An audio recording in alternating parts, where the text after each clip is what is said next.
Adhyaya 13. The Lord said, "This body is, O son of Kunti, a battlefield, and the men who know it are called wise because they have grown spiritually dexterous by perceiving its essence. And be it known to you, O Bharat, that I am the all-knowing self in all spheres, and to me awareness of the reality of Kshetra and Kshetrajya, of mutable nature, and the self is knowledgeable. Listen to me briefly on what of that sphere and its variations and properties, as well as on Kshetrajya and his abilities."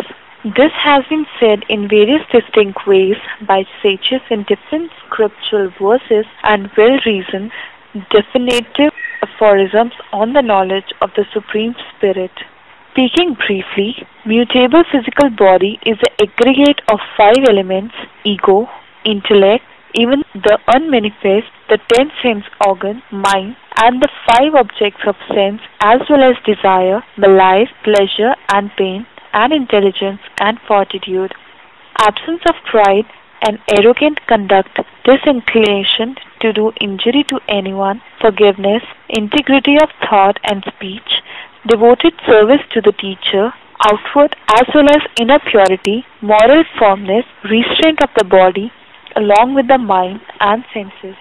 Disinterest in pleasure of both the world and heaven, absence of ego, constant reflection over the maladies of birth, death, old age, sickness and pain, detachment from son, wife, home, and the like, freedom from infatuation, bearing with both the pleasant and the unpleasant with equanimity, unswerving devotions to me, with single-minded concern for you, fondness of living in sequestered place, distaste for human society, constantly resting in the awareness that is called Adhyatma, and perception of the Supreme Spirit, who is the end of realization of truth, are all knowledge, and whatever is contrary to them is ignorance.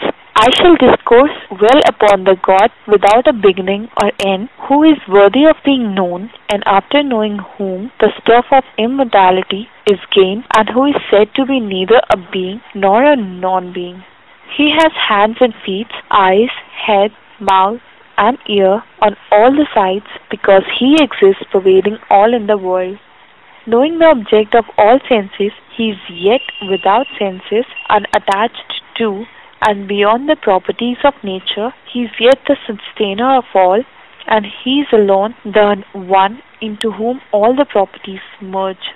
Existing in all animate and inanimate beings, he is both animate and inanimate. He is also unmanifest because he is so subtle and both distant and close. The Supreme Spirit, who is worth knowing and who appears to be different in different beings, although he is one and undivided, is the begetter, sustainer, destroyer of all beings, the light among lights, and said to be beyond darkness, that God, the embodiment of knowledge, worthy of being known, attainable only through knowledge, dwells in the hearts of all, knowing the truth of what has been briefly said to Kshetra, knowledge, and of God, who ought to be known. My devotees attain to my state. The Lord said, "Be it known to you that both nature and soul are without beginning and end, and also that maladies such as attachment, revulsion, and all the objects that are possessed of the 3 properties are born from nature, whereas nature is said to be the begetter of deed and door, the soul is said to be begetter of the experience of pleasure and pain. The nature-based soul experiences nature-born objects which are characterized by the 3 properties, and it is association with these properties that is the cause of his birth in higher and lower form. Although residing in the body, the soul is transcendental and said to be the witness, the granter, the enjoyer, and great God and the Supreme Spirit. In whatever manner he conducts himself, the man who knows the truth of the soul and the nature with its 3 properties is never born again. While some perceive the Supreme Spirit in their heart by contemplation with their refined minds, some others know him by the yoga of knowledge, and yet others by the yoga of action. by ignorant of these ways, there are yet others who worship by just learning the truth from accomplished sages and relying upon what they hear. They also doubtlessly steer across the gulf of the mortal world. Remember, O the best of Bharat, that whatever animate or inanimate being exists is born from the coming together of the insentient Kshetra and the sentient Kshetragya.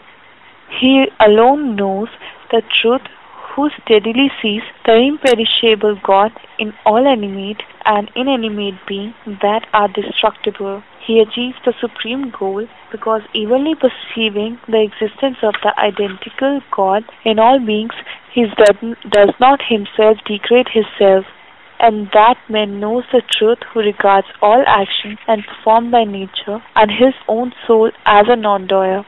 He realizes God when he sees the whole variety of being as resting upon and as an extension of the will of that one Supreme Spirit.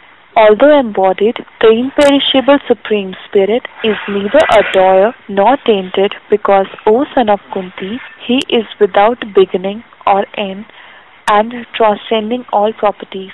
As the all-extensive sky is unsullied because of the subtlety, even so the embodied soul is neither a doer nor a tainted because he is beyond all the properties. The soul illuminates the whole Kshetra just as the one sun lights up the whole world.